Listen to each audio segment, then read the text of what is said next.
আসসালামু আলাইকুম dear viewers. আমি এখন আছি আমাদের বাংলাদেশের মানুষের জন্য একটা স্বপ্নের সাগর, যেটাকে বলা হয় ভূমধ্যসাগর। কেন স্বপ্নের সাগর বলতেছি? কারণ বর্তমান সময়ের অনেক যুবকের স্বপ্নের দেশ হচ্ছে ইউরোপ, আর সেই ইউরোপ দেশ পাড়ি দেওয়ার জন্য 95% যুবকরা সাধারণত এই দুর্গম যে পথ বা দুঃসাহসিক পথ বলবো, এই দুঃসাহসিক পথ সাগর যে পথ, সেই পথ পাড়ি দিতে হয়। তো এখন হচ্ছে ডিসেম্বর মাস। গত নভেম্বর মাস থেকে এই ভূমধ্যসাগরের কন্ডিশন খারাপ হতে শুরু করেছে।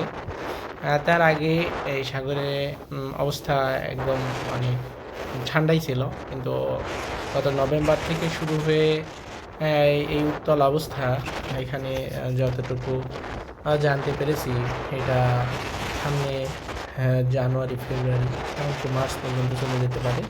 এই কয়েক মাস সাগরের কন্ডিশন খারাপ থাকবে। সেই হিসাবে দেখতে পাচ্ছেন আমার সামনে সাগরের বর্তমান কন্ডিশন।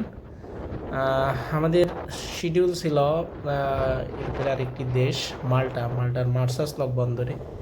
তো আমরা ওই বন্দরে যাওয়ার পূর্বে সাগরের অবস্থা খারাপ হওয়ার কারণে ওই বন্দরকে পুরোপুরি বন্ধ ঘোষণা করে দিয়েছে। বন্ধ ঘোষণা করে দেওয়ার কারণে আমরা এখন আমাদের যে যাত্রাপথ, সেই যাত্রাপথকে আমরা অ্যাডজাস্ট করার চেষ্টা করতেছি।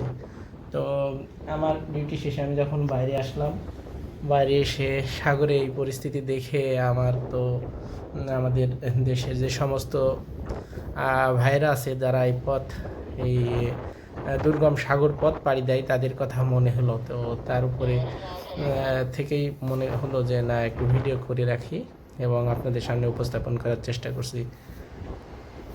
তো এই সব সময়গুলোতে বিশেষ করে এই নভেম্বর থেকে ফেব্রুয়ারি শেষ পর্যন্ত সময়টুকু সবাইকে এই সাগরের যে দৃশ্য, এই আসল দৃশ্য আপনাদের সামনে দেখানোর চেষ্টা করছি, যেন আপনারা যদি এই সব সময়ের মধ্যে কোনো সিদ্ধান্ত আসে, বিভিন্ন হুজুকে বা পাল্লায় পড়ে না জেনে থেকে এই পথ পাড়ি দেওয়ার চেষ্টা থেকে যেন অব্যাহত থাকে। তবুও যে কোনোভাবেই যে সাগর পথের যারা সাধারণত এসে থাকে, তাদের সাধারণত সাগর সম্পর্কে কোনো ধারণা, অভিজ্ঞতা থাকে না। সেই হিসাবে যারা এখানের যারা চক্রের যারা সদস্য আছে, তাদের দেওয়া তথ্যের উপর ভিত্তি করেই তাদেরকে এই সাগর পথ পাড়ি দিতে হয়। তো আমি আজকে আপনাদের সামনে একটু উপস্থাপন করার চেষ্টা করতেছি বর্তমান সময়ে ভূমধ্যসাগরের আসল চিত্র।